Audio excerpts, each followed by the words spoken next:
macam mana tempat juru parking, adakah ia sama cukai? Tak. Juru parking itu dia ada jasa, dia jual jasa. Cuma masalah kadang-kadang dia tak berjasa.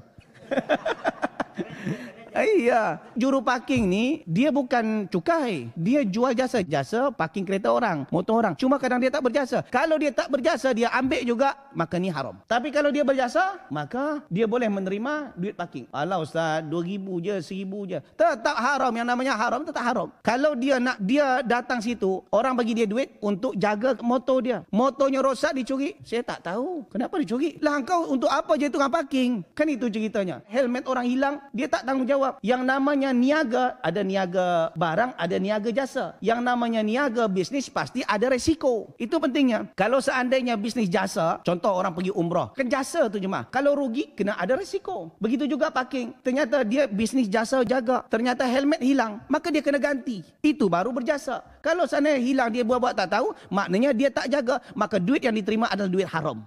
Tengok, Allah Ta'ala alam. Ni hati-hati tukang parking.